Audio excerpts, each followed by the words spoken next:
right yama obibia kwa babio enfamra se obe network as usual Mr. Oba, don't forget say oba subscribe na fe unso atima share na odi amonya na fe onua atimi a share dwumade ne bi ama bibia nso atimi kama na anope tenanse ya na exclusive ayaboabo no ye de ehonsem enso be sum na fe ni nyina no yetimi ehwe ama bibia den enso atimi ekoso pa na yetimi asori dwumade first story and say Asante Kotoko egusu eboabo mo for omo pre-season na mami front to just say 20 session ayade ya enso egusu ekoso na in fact everything color and Selemenzo here you could come see say omagia tum say kwabia befa so a obema the name Asante Kotoko no ana as a team I fan say Asante Kotoko etima fan tuma pa etima fra no omoso betima ama bibiare enso etima koso but ana pay me question me busa ne say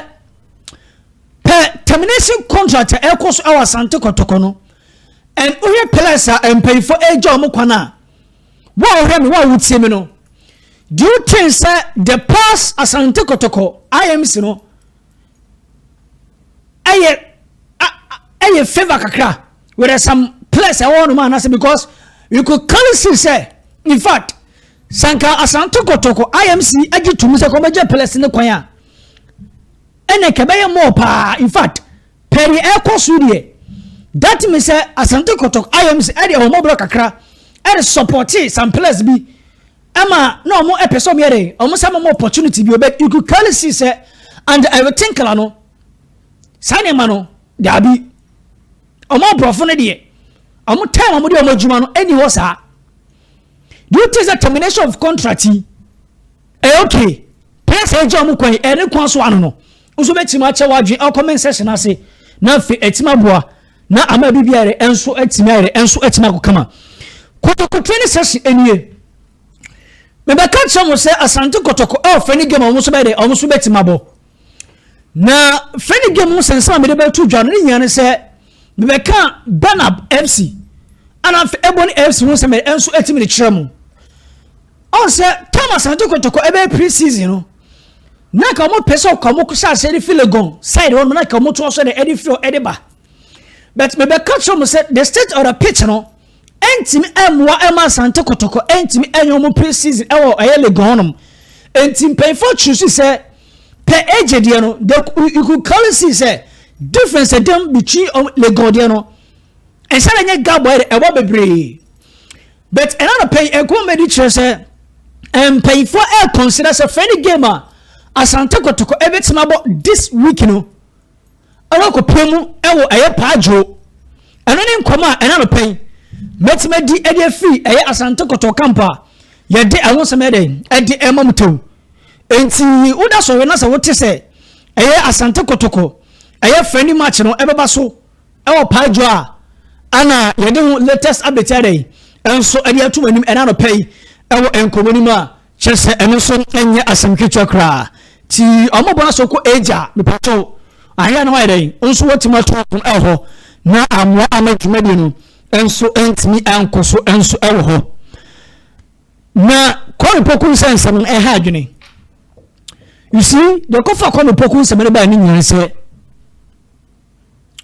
obi one player ami pese me boni din etimi enya opportunity ekopiem ewo Asante Kotoko office na okokopiem no pressa empayfo ebejo mo kwan amamoko no na unfortunately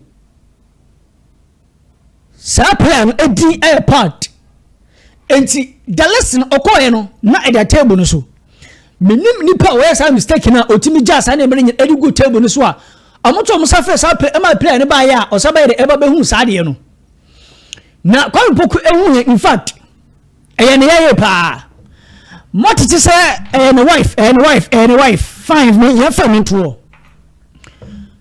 and America as a case no eda so kuta a police for our post for ensano na enko me di chere say sabi ko poku maame enso ewo bo asem no bi ema asem no so ekoduru ko poku maame akache in fact ekwa na kache no maame no anche da anya happy yakwa force onya Hamza number de confit mi chere but you could call say mama no e kabiche Hamza bruta. In fact, otutu bi de man Hamza.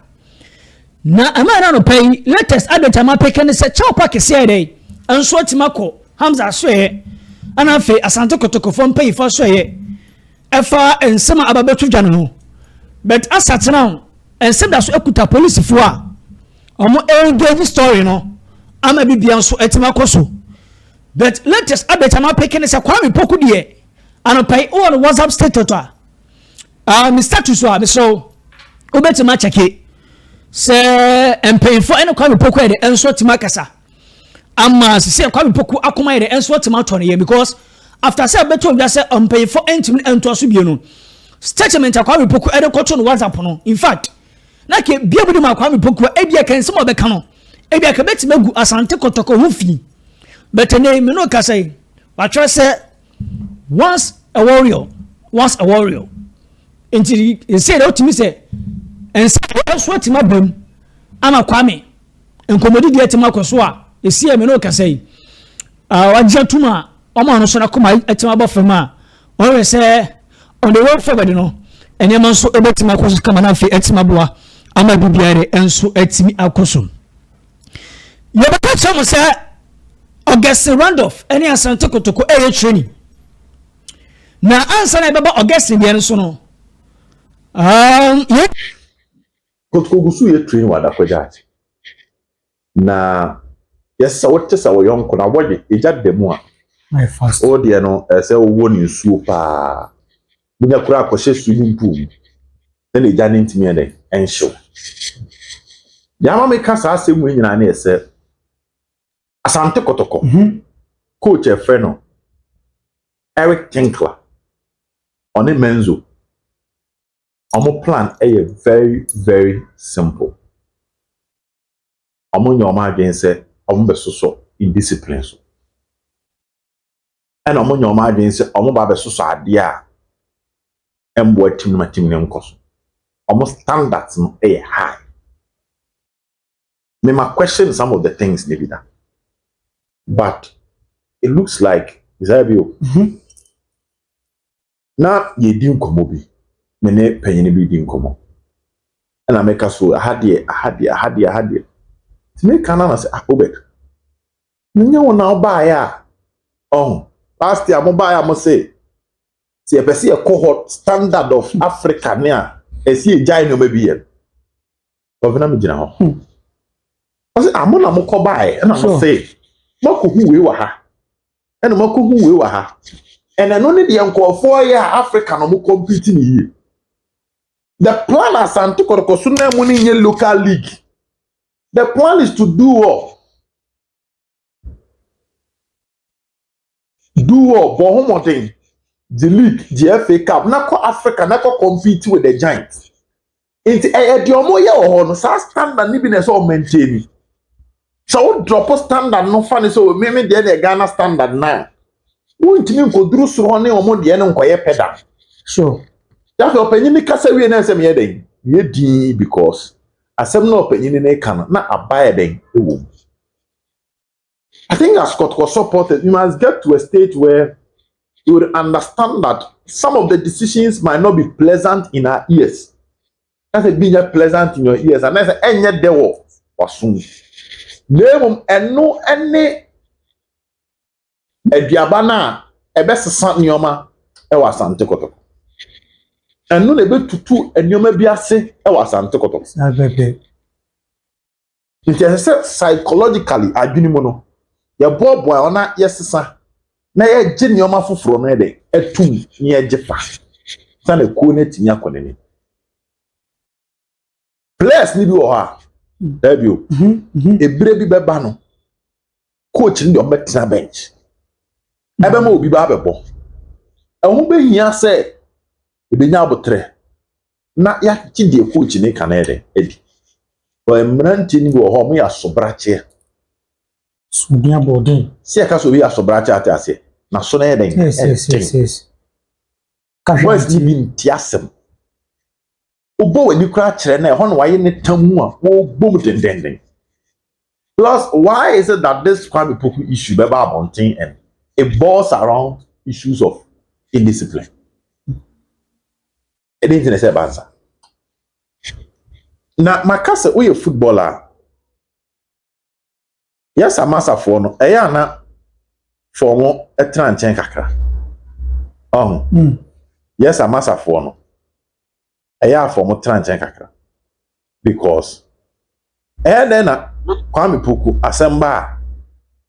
Then you go on social media to go and write. So when you speak and when you do this and they will do this and they will do that, Mr. Abiu, question and Miss Answer Sadiano. Na ehun hia ben pa na ne hia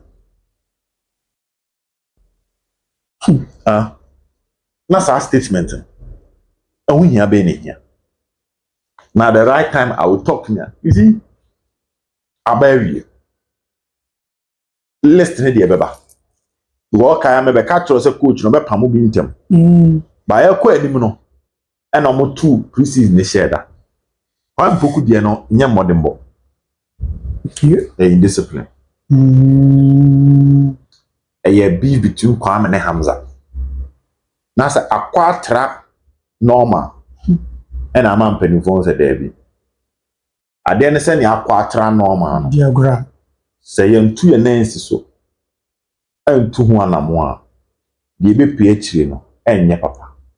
And Nuntina Kwame. Omo a pebble be a manatana.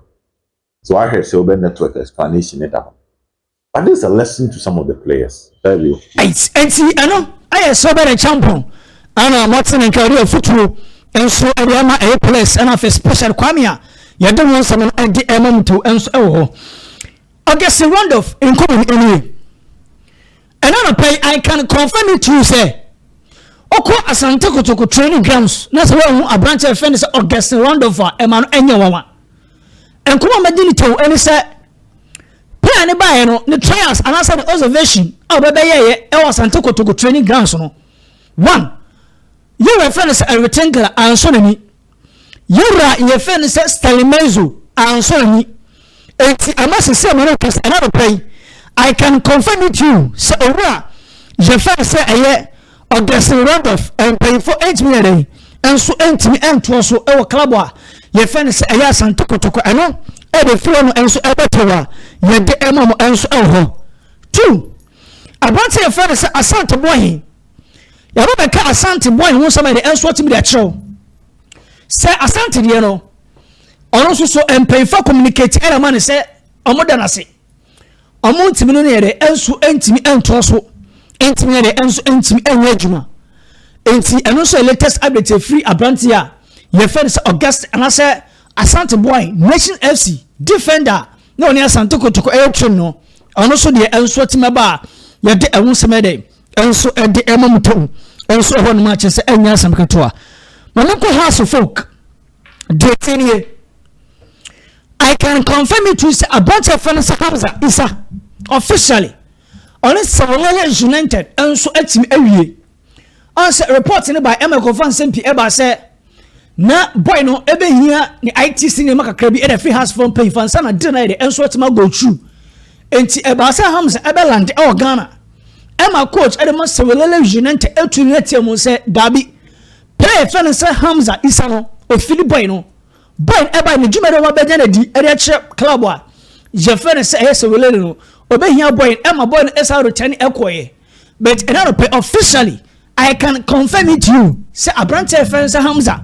and club ye friend Sawale United and so timawie ama sisi ameno ka say boy no e kwakwato so na fosi na kan ama bibia enso atima koso a ye de wunsam no enso ade emamuto ho abante friend say Evans Oseusu former Courage United player no official ene enso betima ye medicals ade ma club je friend say e house of folk na fi ono so tima kwakwato na fi aboa ama no so dwumade na eden enso etimi akoso a ye de ehunsan na den enso etumo no na fe aboa ama dwumade enso etimi tote se Evans Oseusu any house enso etimi wie for permanent mover and e ya betoa ye de enso den enti emamo enso wono ma che se enya sam ketwa goalkeeper fe ne se Dawud Ibrahim en komo no dit say in fact Asante Kotoko from pay for ehwenum se omusa betime aka goalkeeper foforo na sisi Chum Benjamin officially Asante Kotoko from pay for entime enso entime nto aso bio. You see Chum eba you could call say enya football issues nko. One factor ba ko aya dey kan say discipline aya ba ko ana wa branch e fan say Chum Benjamin afa na enhyere nyede enso entime enkoso. Dema peke ene say Asante Kotoko ehwenum say omobenya new goalkeeper from South Africa. Na sa goalkeeper here enso etimi aba. Patrotsemiye. New goalkeeper from South Africa enso here enso etimi aba. No bano oba no oma for say permanent and oba say oba be sign straight. Ono so deme peke say oba empay for ebe moneta no. Na fe omotimare na bo ama bibia here enso etimi akoso. But I can confirm you to say Dalad Ibrahim die. The technical team at the club, Jeffan said, "A patch of Asante Kotoko no. Omunyina no happy. We training session a branch fence Dalad Ibrahim at the club no.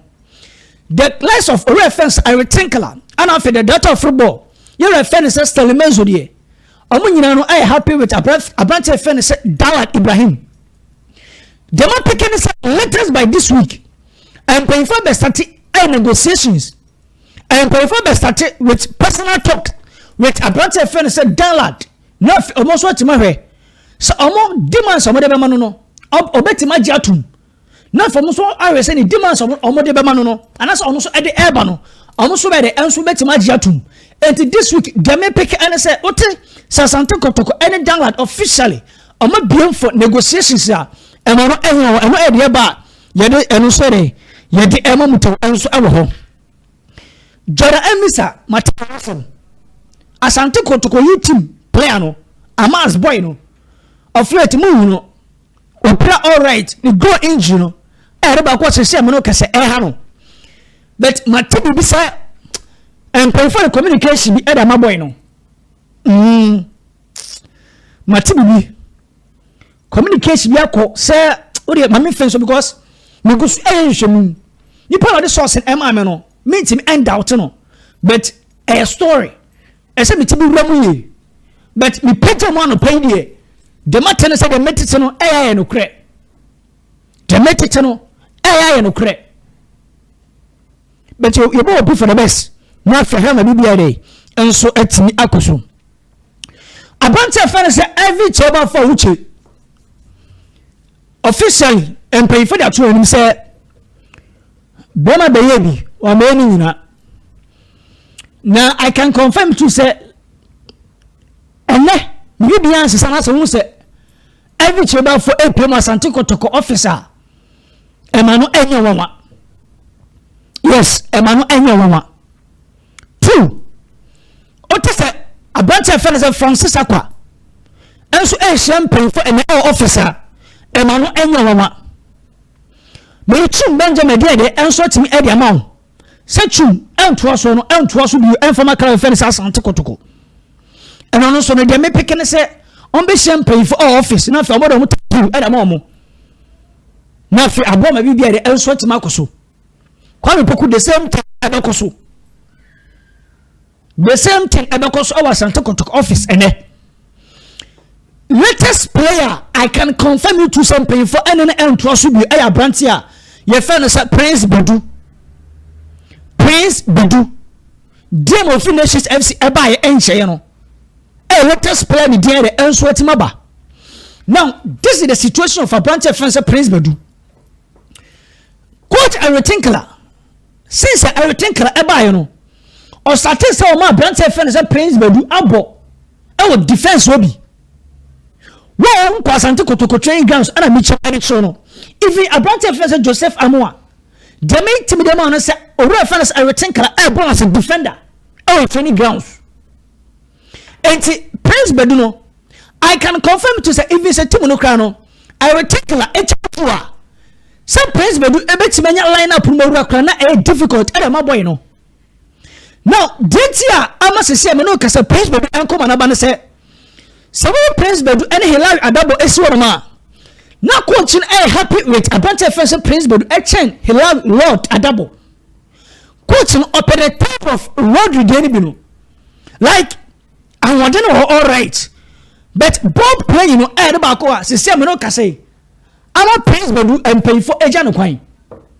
a coach any engine ho me say so the Prince Badu esiwo na the Hilary Lord Adabo esiwa na coach e fili Prince Badu bebre e the chain Hilary Adabo eba aggressive side what I say about the aggressive side no problem and say ball playing the type of rugby type no ana ama sese me no ka say emu ankoye anfama Prince Badu a sese me no ka what choose ahead of Abrantia your friend say Hilary Lord Adabo yes I can no ka say Adabo kura kan ho kan story me confirm the amount me nko pon e fafie ka Hilary Lord Adabo kan ho e kan the coach no buy no or place on money ball ne ball that is why I make a choice Abrantia fence Hamza Musa Hamzata the performance what they was Asante Kotoko training ground system no case the darling boy and the coach no because Hamzata you could call say yama ball no or so nim ball say defender no watch ball na odi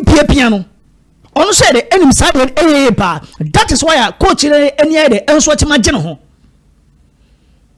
but Prince Badu diaba no to what is Asante Kotoko from pay for jan kwan a ni nyina no ana ma cheche mu dia chiro no the boy ne bon ade ba ko affecting ye pa the boy ne bon seven folder DM yanji ball na MPP fine bugana wo ho but coach ni Phyllis ogia make sure so beti me prepare me sometimes want to make na question tum dia obeja kwan internet latest update aba ye de ewonsem no e de emamo enso manual man so still has enso ni abre e pa branten say omusan so beti maka na afiaboa ama jumede na de enso etima kwaso am so ba se de nsem no enso esi el hanim sia enya sam ki20 eviche ba for Francis Akwa abranche fen so chum abranche Prince Badu e confirm omunya no penfo ere enso ejo mo kwa ma bibia ere enso etimi akoso but Prince de no de ma pikin se me phone no se empenfo bi enam chire ehwese onbetimi any coach na tima kasa yes empenfo enam achire ehwese omuni coach na dey enso ebetima kasa na omo consider Prince na fi omo one the second chance biu ama boy no enso etima to so bet ebegina coach na nkasa so what I say ebegina coach na nkasa so but as at now the latest update all Prince Badu dey say chopa kese enam achira omo e consider for my say bro ni beji atum de e many crabbe because omo go fa boy ni buy cry enche what I say Prince e buy enche so Jan Kwama Ajazie, but he will be for the best from Club of Asante Kotoko.